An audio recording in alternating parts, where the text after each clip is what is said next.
The views and opinions expressed here are those of the guests and are not the official position of The Church of Jesus Christ of Latter-day Saints. One of the most remarkable aspects of The Church of Jesus Christ of Latter-day Saints is its unique history. Throughout the world, great stories from faithful church members have only added to that history. This program shares some of these incredible stories of faith, perseverance, hope, and inspiration. You're listening to Legacy. I'm your host, Nathan Wright.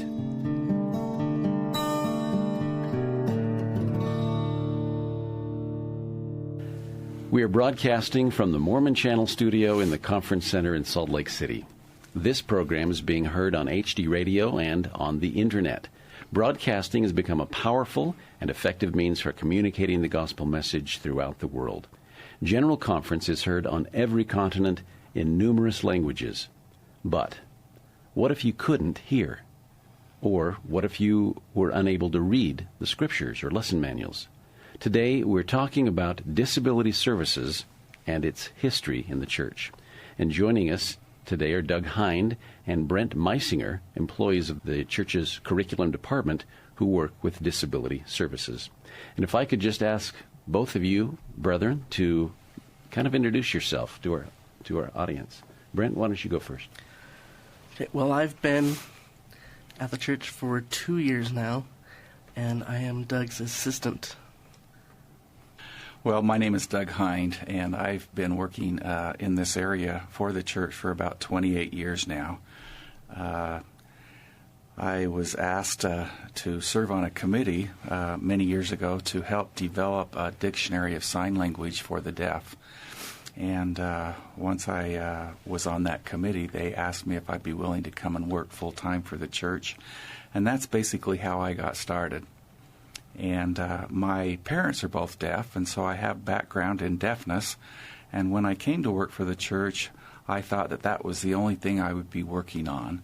But within 3 to 4 weeks, all of a sudden, I was asked to do stuff and help create materials that would bless the lives of the blind and other disabilities as well. And so it's basically evolved from that to what we're doing now. What are some of the other things that the church does for disability services other than ASL and the what you mentioned for the blind?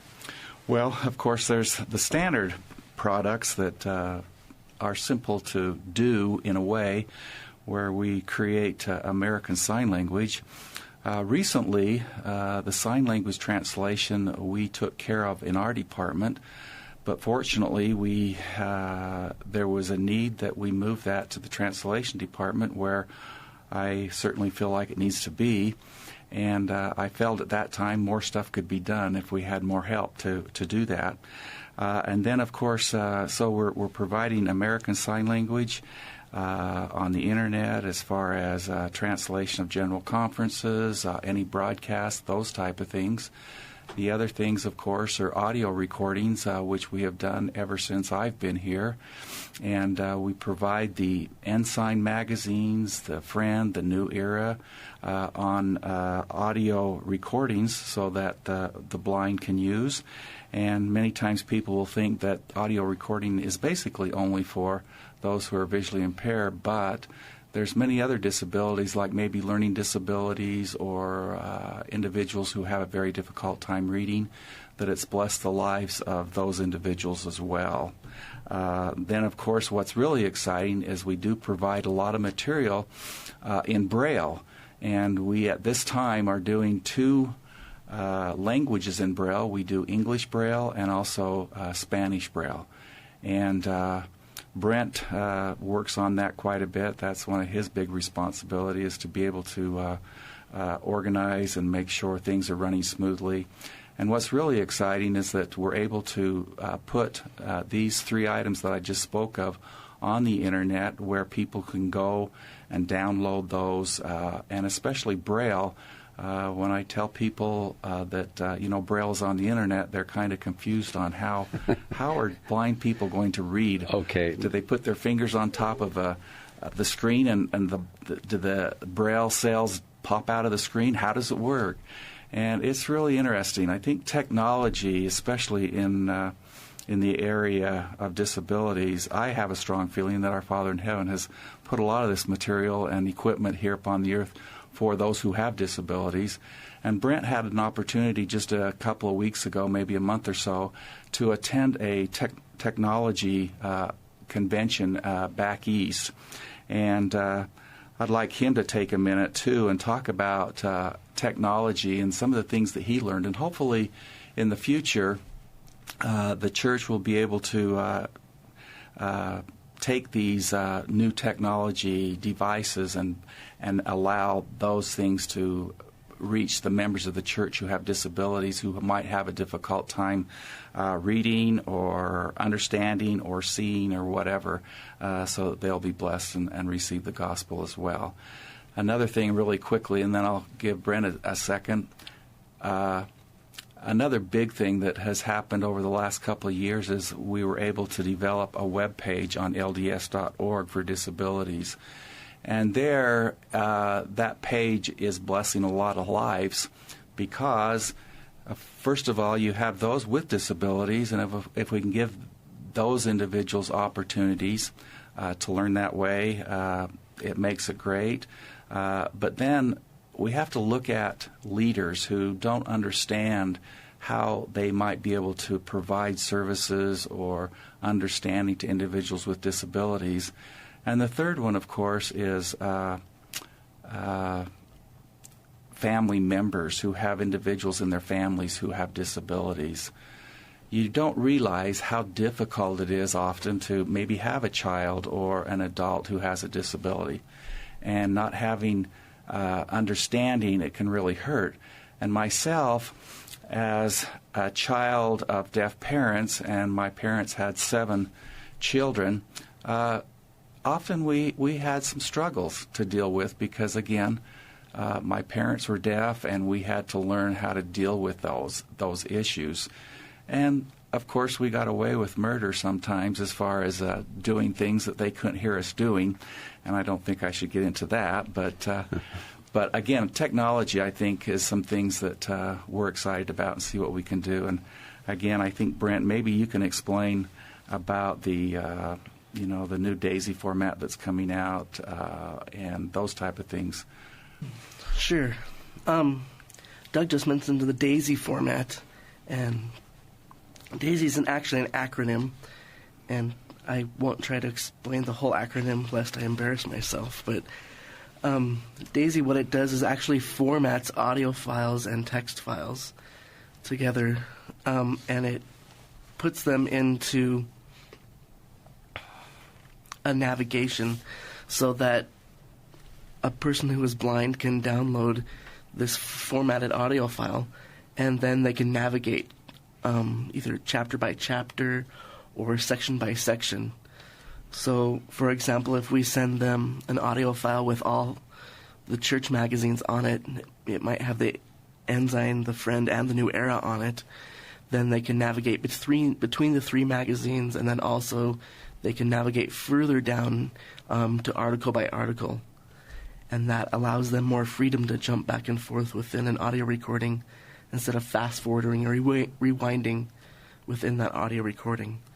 So it gives them the chance, the blind, the opportunity to study just as everybody else does when it comes to the gospel. And the great thing about the DAISY formatting is the audio can be connected with text files also. So if somebody has a learning disability, then they can use DAISY Reader software on their computer, and they can look at the text of the audio and then listen to the audio at the same time. And that way they are given that additional help to understand what the text is actually saying. Whereas if they were just trying to read it, they would only be getting a small percentage of what was there. Some of the other things that we learned at the technology conference, there are a lot of tools available for those that need to communicate. And so a lot of them are tools used with, it's kind of hard to explain without a visual, but it's a board that has symbols on it and words on it. And the person's trying to communicate can either touch that symbol or that word, and that will communicate that word to whoever they're speaking with, because they can't verbally talk, but maybe intellectually, mentally, they're fully capable of communicating. They just don't, maybe they're a paraplegic, or maybe they vocally can't speak, but this allows them to communicate with other people using symbols and words that are on a board. Now, some of these are very high-tech boards that allow them to communicate, and some of them are very low-tech, just cut-out pictures that a child can take and put in a row to maybe say a prayer or explain that they need to talk to their parents or something of that sort. But having people understand that they have something to contribute, that they have something to say, gives them the opportunity to be involved in what is happening in the church and in the gospel, whereas otherwise they wouldn't have the chance to communicate. That sounds amazing and quite fascinating. Sounds like perhaps those little translators that you're able to get for other languages, only it's with symbols that are able to allow these people to put these symbols into conversation. It's astounding. Well, I think some of these things we're looking at, such as symbols, to be able to create some material that we can put on our website on LDS.org, so that teachers or whatever have some extra materials that would be able to help involve children or adults in opportunities to give a talk, for example, in primary, young women's, young men's, or even in sacrament meeting, just so that they can feel included and not left out. So some of these devices, we hope that we can provide or give assistance, again, on our webpage. You can go to LDS.org and just go to family resources, and there'll be a button there that says disability resources, or else you can go to www.disabilities.lds.org, and you'll see that page as well. But again, it's just in the beginning, infancy stage of the development of that, but there is quite a lot of material there now that can be helpful, and we're always looking for additional ideas and thoughts that we can create there to again bless leaders, families, and individuals who have disabilities. I'll tell you, I went to that site right before we came into the studio and was reading down the list of things, and actually read through most of a talk that President Packer gave years ago called The Moving of the Water. And it's a very, very moving and very telling talk of how we should better deal with disability in the church. And there's just one thing I wanted to read here. Right at the beginning of his talk, he says, "I must first, and with emphasis, clarify this point. It is natural for parents with handicapped children to ask themselves, what did we do wrong? The idea that all suffering is somehow the direct result of sin has been taught since ancient times. It is false doctrine. That notion was even accepted by some of the early disciples until the Lord corrected them." And I kind of wonder if that is still a feeling among parents or siblings or people within and without the church. It is. I think that there's still, here in the United States, we have a better understanding of disabilities. And of course, there's been a law, the Americans with Disabilities law, that came to be, and it brought more of an awareness about disabilities. But in other countries, I was talking to Elder Piper, who was serving over in the Russia area, and about there they still hide individuals. They don't talk about disabilities. They still hide them away like we did many years ago here in the United States. And sometimes parents can be embarrassed. Sometimes children who have a sibling who might have autism, might they be embarrassed? But at first they might be, but gradually they learn that it's not a problem, and where the problem usually lies is just acceptance. If other family members or if other children would accept them and be involved with them, their lives would be much easier. And there's all different disabilities, and of course on our website we have listed on the left-hand column different categories of disabilities. Not all disabilities are listed there, but eventually we will add more so that we can be more specific on specific disabilities. But I have a feeling myself that everyone loves and wants to help individuals with disabilities, but they're scared. They don't know what to do. And hopefully with a little bit of education, especially maybe from our website or whatever, it will help people understand that, there's certain things you can do and certain things you can't do, but you're able to learn more about the individual. There's just little things like, we don't use the word handicapped anymore, but now we use the word disability. And, of course, we always talk about the individual, not the disability itself. So a person who may have autism instead of there's an autistic kid, and those type of things. And, of course, parents gradually, like myself, again, growing up in the situation I grew up in, at first it was difficult. And as I look back, I think, how blessed I am to be able to have that opportunity to grow up in a family such as that, to where my parents had a problem. They couldn't hear, but then also learned how to adapt to that. And I was totally proud of them because of the success that they had in life and the upbringing. And my parents, who also way back when, many years ago, there was really nothing in the church at that time for them because they were deaf. But gradually as they began and they tried to establish something that would work for them here in Salt Lake, there was only 6 individuals who were deaf that kind of started a Sunday school class. And then it gradually grew from there to where they were able to establish a branch.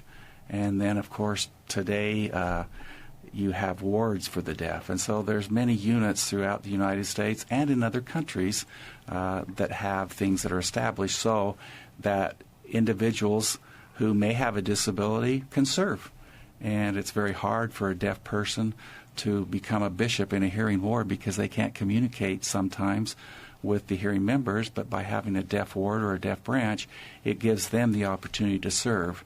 And as I read some history, some people put together about my mom and dad and how they were some of the first individuals that kind of got some of these things established, it made me cry to think the joy and happiness that they've had in their life to be able to serve in the church.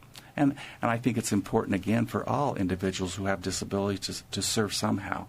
Everyone has an opportunity to be able to give some service if we only would understand how they might do that, and we need to take the time to do that. There's one other paragraph from President Packer's talk that I wanted to read. He continues, "You parents and you families whose lives must be reordered because of a handicapped one, whose resources and time must be devoted to them, are special heroes. You are manifesting the works of God with every thought, with every gesture of tenderness and care you extend to the loved one. Never mind the tears nor the hours of regret and discouragement. Never mind the times when you feel you cannot stand another day of what is required.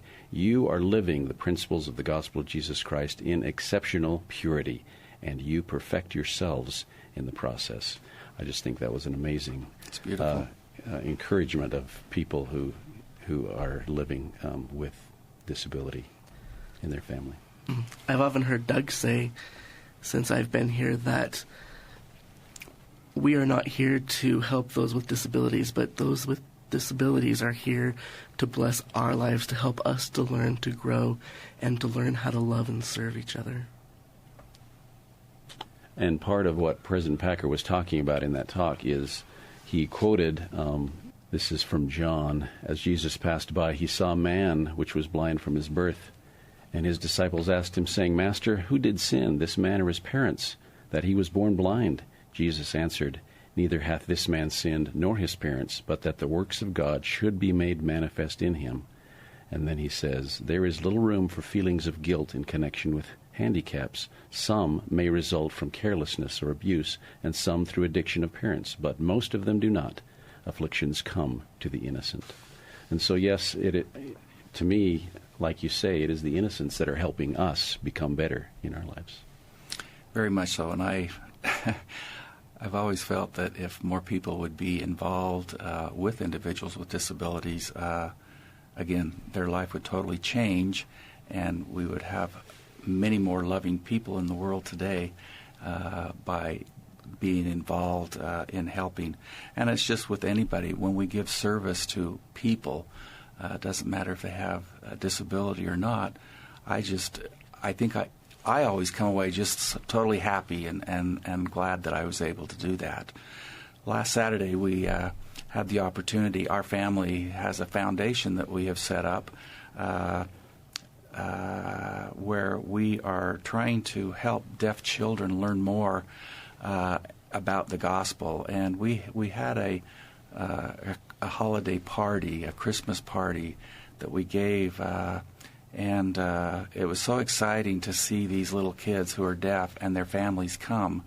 We had about it was probably close to 200 individuals that came to this party, and just the joy and happiness that we saw. It was interesting to see when Santa Claus came in and he started signing to the deaf children. And of course, many times deaf children can go to the mall or to the store and see a Santa Claus, and the Santa Claus really can't communicate with them.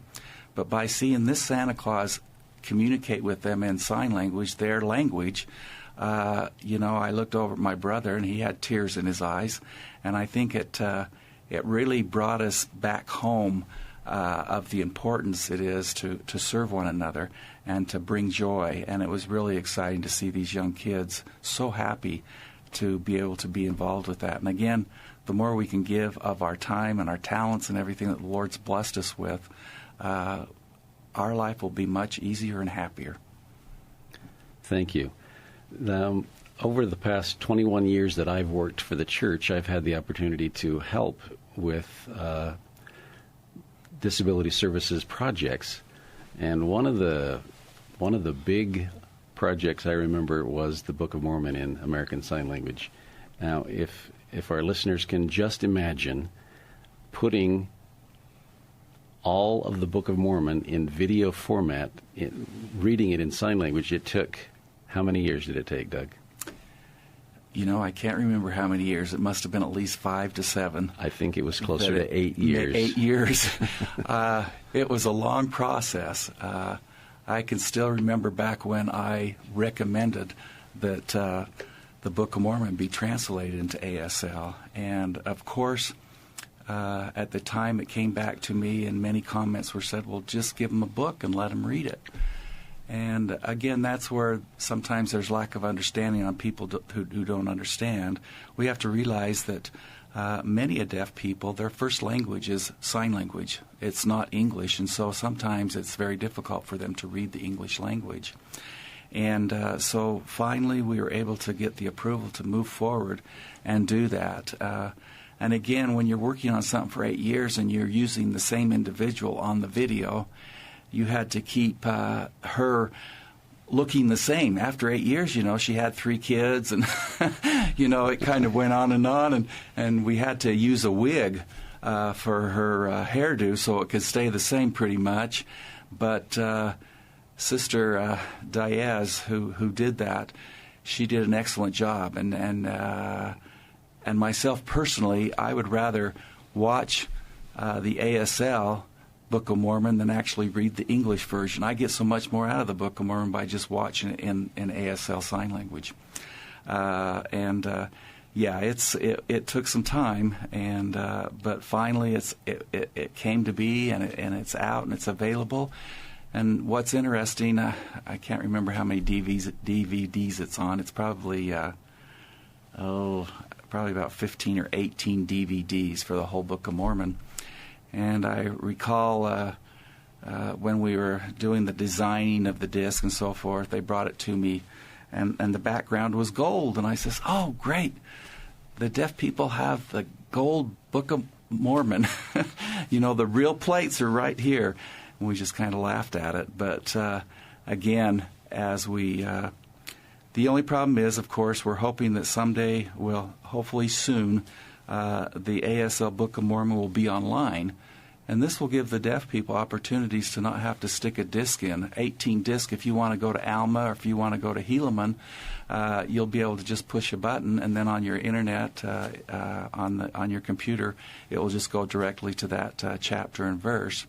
But right now, with 15 or 18 disc, if you want to go to another chapter, then you have to take it out. And I think it's also with the internet and what the church is doing, there's so many possibilities in this area as well, so that individuals, if they're going through some printed text or even on a sign language project that we've done, they'd be able to push a button. It would be able to go directly to the scripture and read it, or do the sign language, so that they don't have to go looking through a book and have a hard time reading it. I will say, though, that since we recorded the ASL Book of Mormon, it was originally on VHS tapes. And, of course, you had to put a tape in and do a lot of fast forward or rewind to find the spot. And so we've actually come a little ways, moving from VHS to DVD, where you can actually click to a chapter. That's true. It made a big difference. And so, and as you say, let's hope the internet version is coming soon. That would be great. What are some other projects in the history of disability services that stand out in your mind, Doug? Well, again, I think the biggest one for me, of course, is the ASL Book of Mormon. That's one of the biggest ones that really brought joy and happiness to me. The other ones, of course, we've talked about the website. That's another thing. Often, when you have a small group, it's difficult to prepare materials or receive approval to develop some of these materials, because cost, it's quite expensive to do things. And but with the internet, again, it's like the Braille, for example. When I went forward to ask for approval to begin brailing things, we were able to purchase a Braille printer so that we could print on demand. And Braille, we just finished a couple of months ago the Spanish Bible in Braille, and that's about 20 volumes, right, Brent? Yeah, it'd be about 20 volumes. 20 volumes. If it was printed. Yeah, if it was printed on hard copies, but of course, because we can print on demand, we don't have to print 1,000 copies of it. Maybe we'll print 25 copies and put them in the distribution center. Of course, the Spanish Braille is not in hard format right now. It's basically only on the internet. And gradually we hope that we'll be able to do some other languages in Braille. And another big thing for me, of course, my first love, of course, is deaf. Okay? And I've been able to travel different parts of the world. And about 2 years ago, my wife and I took the opportunity to go visit Ghana. And we met a deaf individual who joined the church over there. Very, very bright individual, and his name is Marco. And, of course, that was the only deaf member of the church that we were aware of in the Ghana area.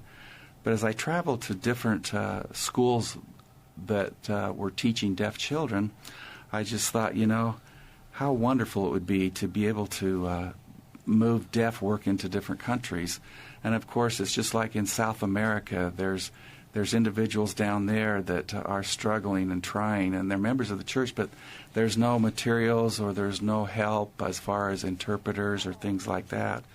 And in England is another area that there's a good group of deaf individuals over there who have joined the church.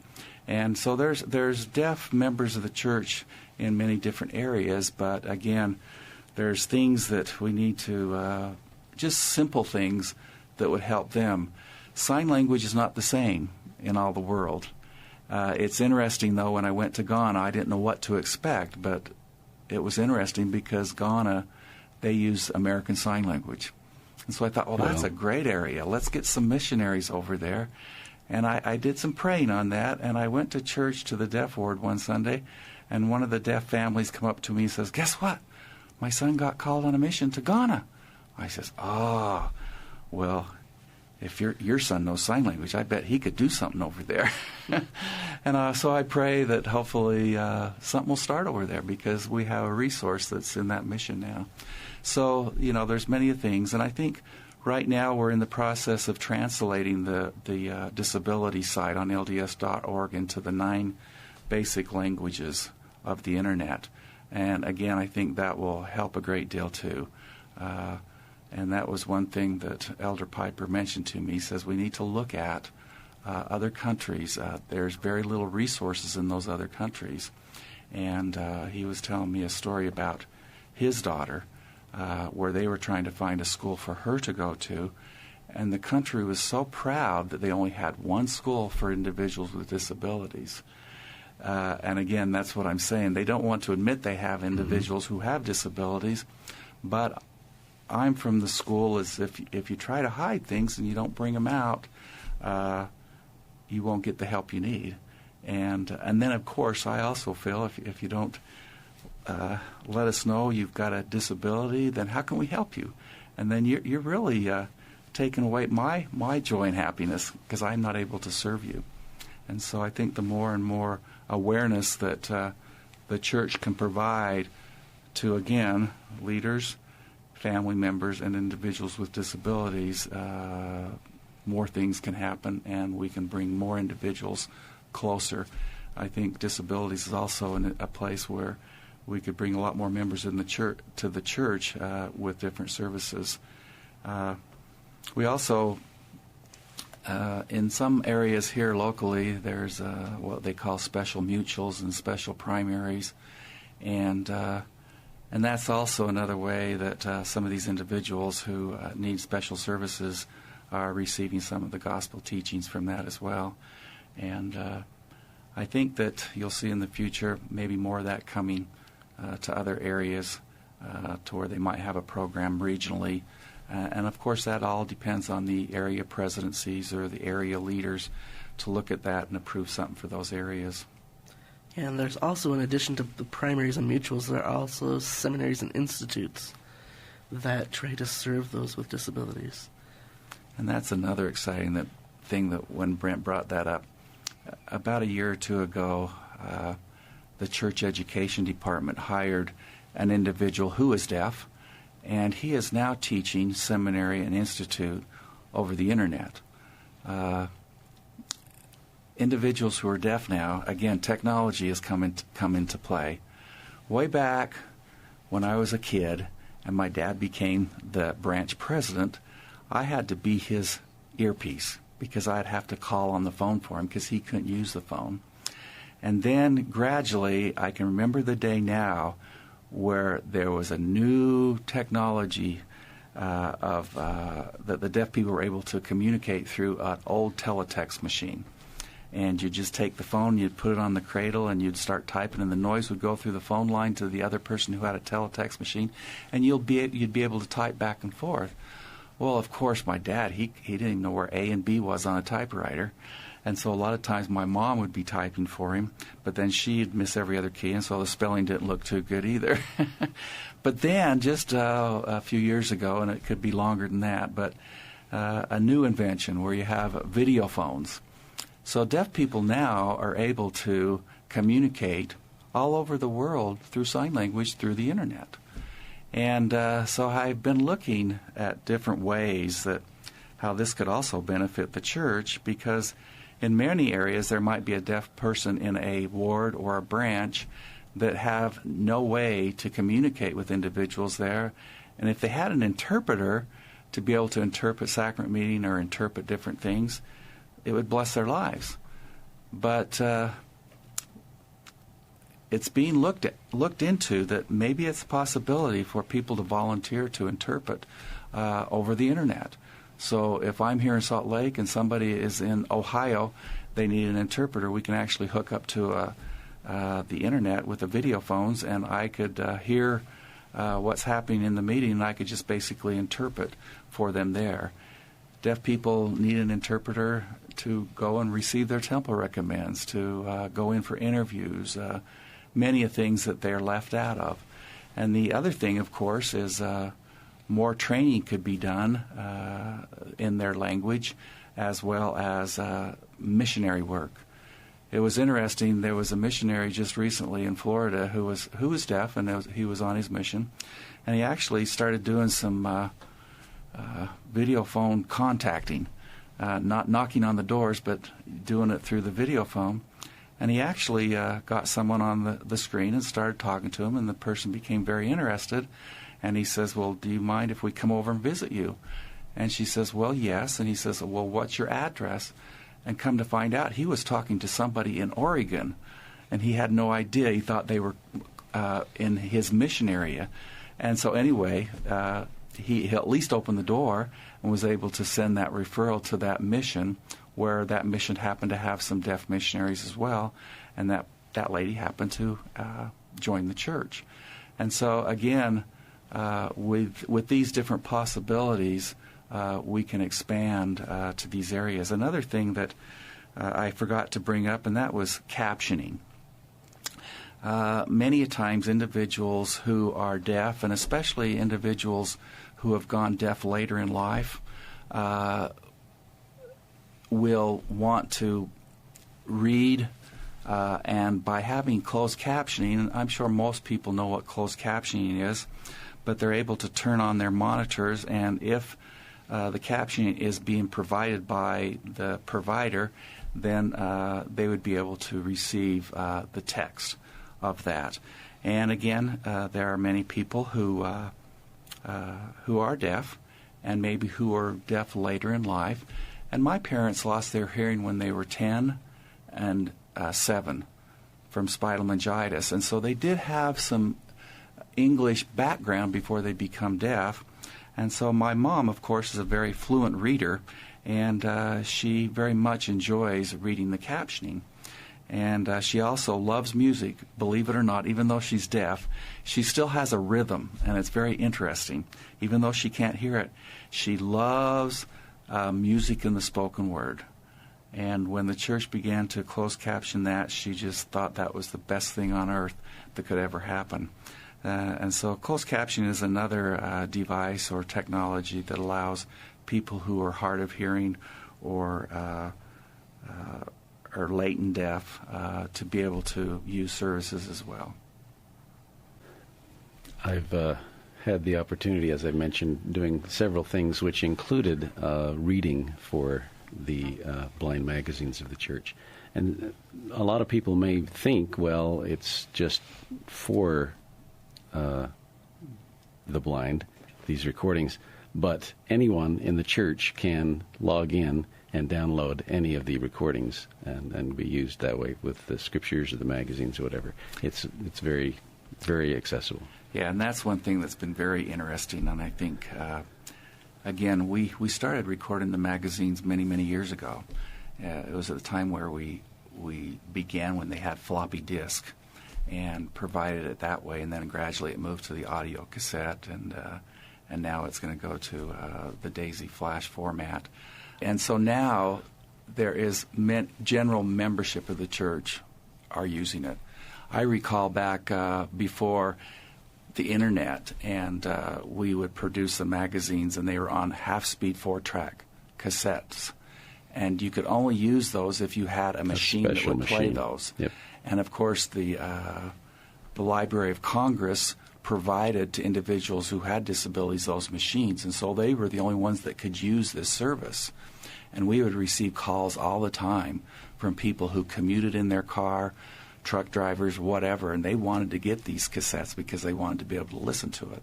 But of course now with the internet and so forth, and we download all these things into MP3s, it gives everybody in the church opportunities to have that additional help. So it's a blessing for all of us.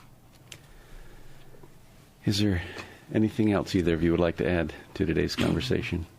Doug keeps mentioning the word understanding, and we find that when a disability is involved, that understanding is key. And it's not just understanding by the leaders or members of a ward or leaders in a stake or even on the general level, but it's also understanding of the families of children with disabilities or the members themselves with disabilities, that if the leaders can understand what these members are going through, and the members can understand the hesitation of the leaders, that doors are opened and it really becomes a totally different experience for everyone involved.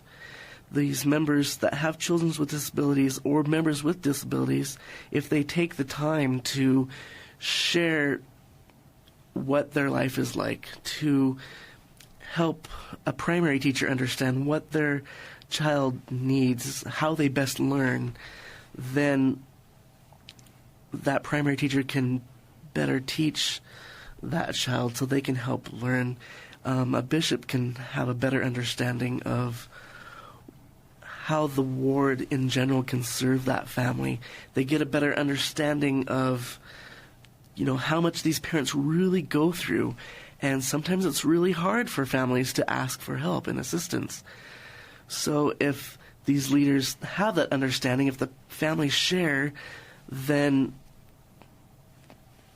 the bishop has a better view in which to receive inspiration. He can see the ways that they actually can help and assist these families that really desperately need help in many circumstances. Understanding, we recently attended a summit on autism and faith, and Doug and I were very, pleasantly surprised to find that the issues that were discussed in this summit were not just applicable to autism, but to disabilities in general. If the leaders could see what these families needed, if they could understand what these families were going through, then these families could have a gospel experience. A lot of families that have children with autism, they go to sacrament meeting, and in the church, sacrament is a reverent time. But for a child with autism, they're just the way they express themselves, the way they are, because of their autism, they're not reverent per se. And it's not the child being irreverent, it's not the child acting out and trying to be a problem, as some people might see it, but it's just their autism speaking, and the ward seeing it from that perspective, seeing that this young boy or young girl, sometimes they might have an outburst during sacrament meeting, or they make sounds, or they don't like to wear a suit and tie. They're more comfortable being at church wearing sweats. When wards and leaders understand this, then that family can feel embraced in the gospel. They don't receive strange stares from other members in the ward, but there are members in the ward that understand what's happening. They understand what this family is going through.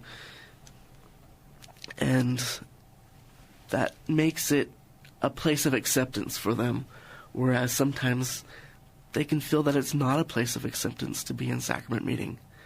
But that understanding is key on both sides of the fence.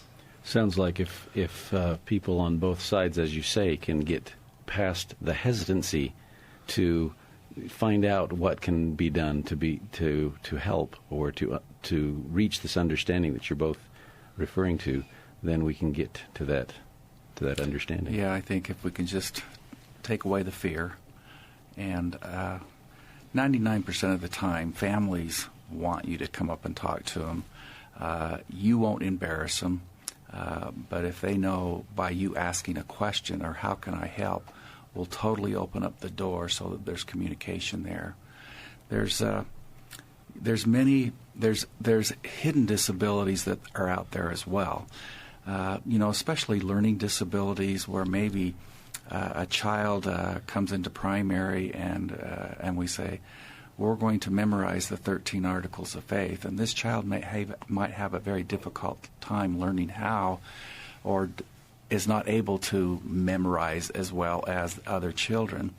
And there again, we've got to be careful, because many a times when these individuals feel like they're different, again, they may be embarrassed or whatever, but they're the ones that are going to stop coming to church because we don't have the understanding.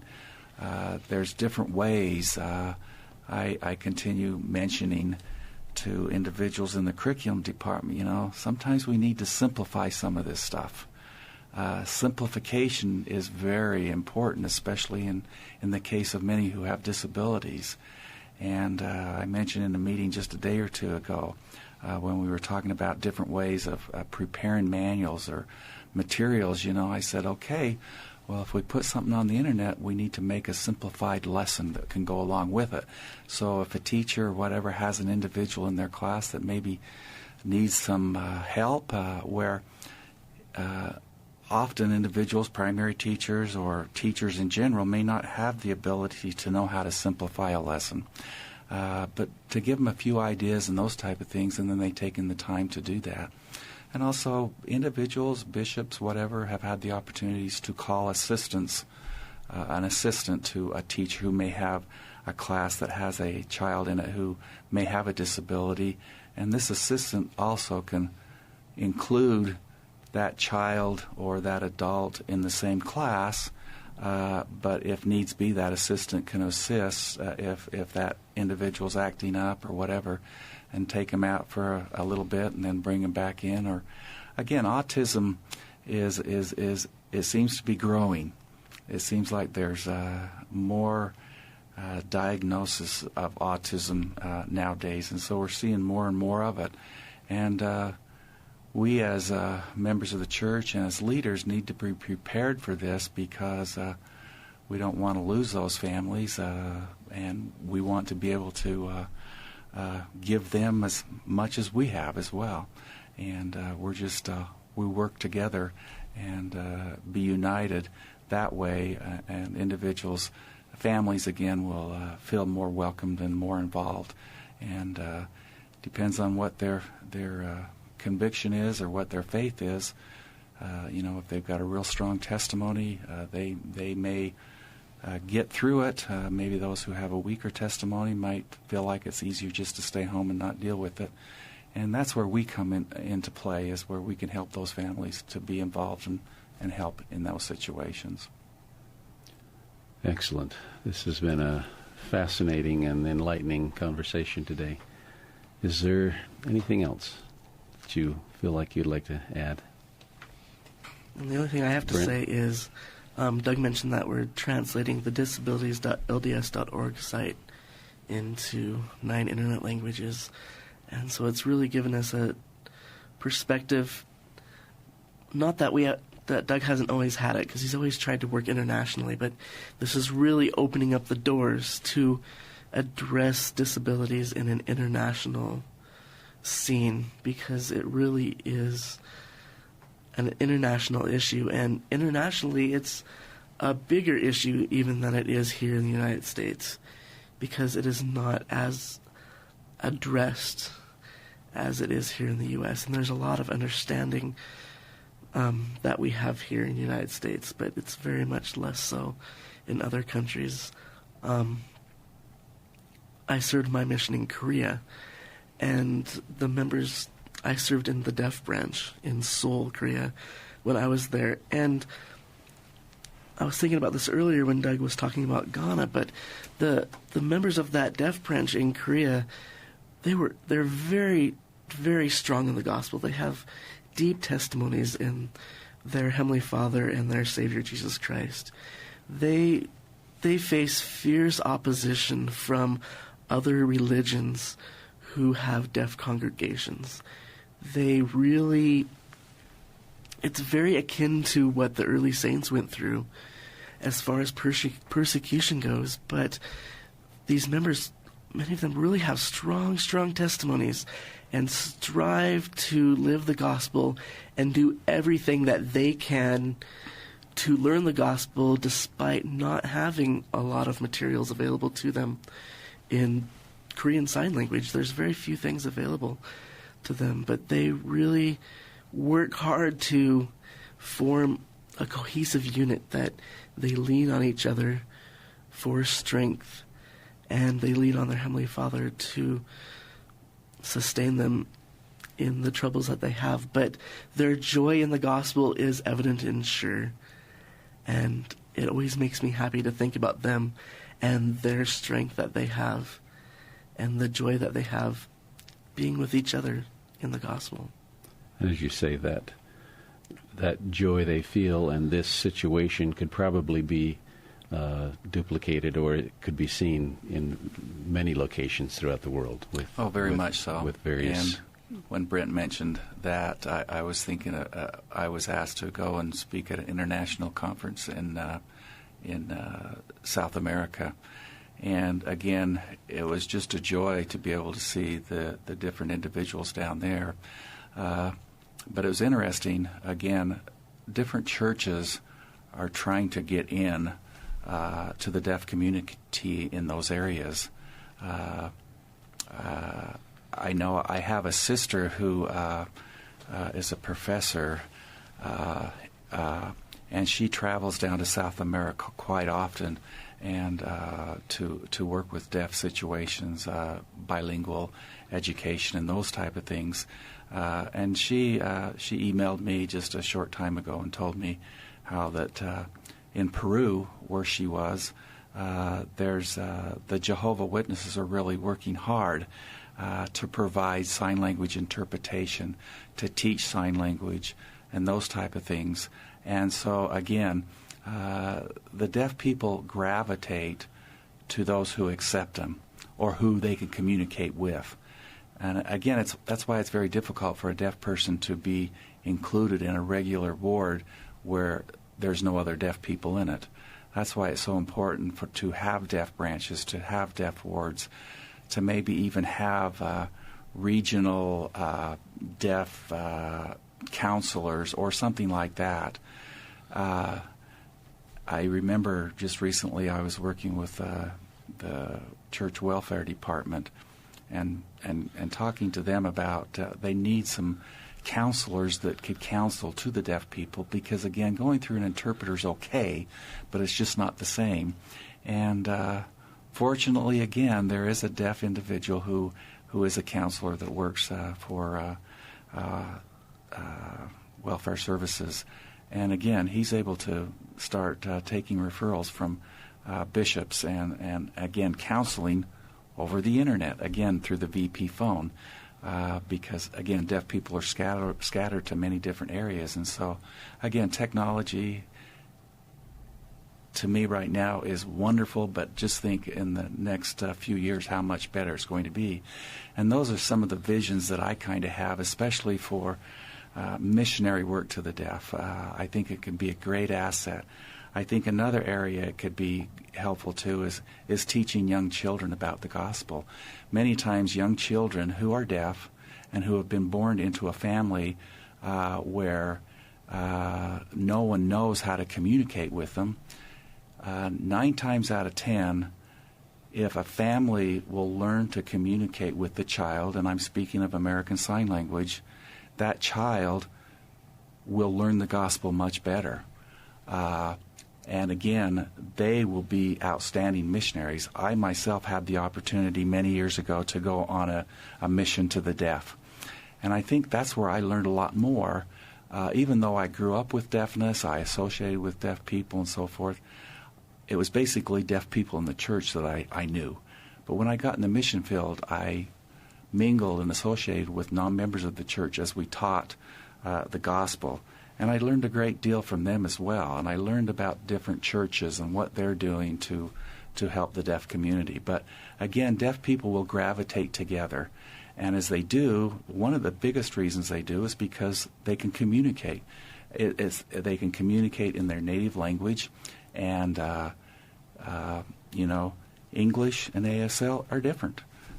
People think that sometimes, we can just learn some signs and put them on our hands, but it doesn't work that way because the syntax and the structure of sentences and so forth are totally different than the English-speaking language. And so all these things, when you have a strong deaf ward or a deaf branch there, and you have an opportunity to bring individuals who are deaf to that congregation, again, they feel more involved because they can communicate and those type of things. So technology is going to bless us. There may be new things that we might be able to do.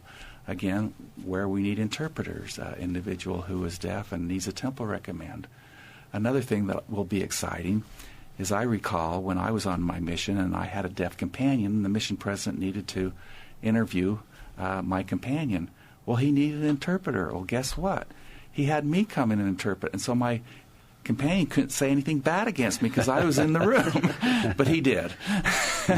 But again, think if a deaf person can go into his mission president and communicate with him and just have an interpreter on a screen that's coming from outside of the area. That interpreter doesn't know that deaf person, that deaf person doesn't know that interpreter, and so there's no privacy problems or anything like that. So, again, every day, every morning I wake up, I think of these grandiose ideas that we could do that. We could do that. It will happen.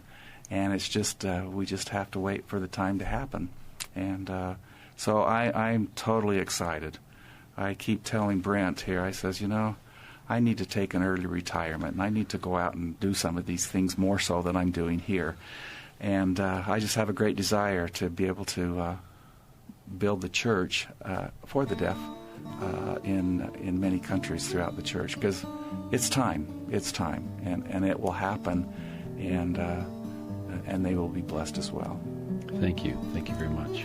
Today we've been visiting with Doug Hind and Brent Meisinger, employees of the church's curriculum department, who work with disability services. Thank you again, brothers, for being here. Thank you. Thank you.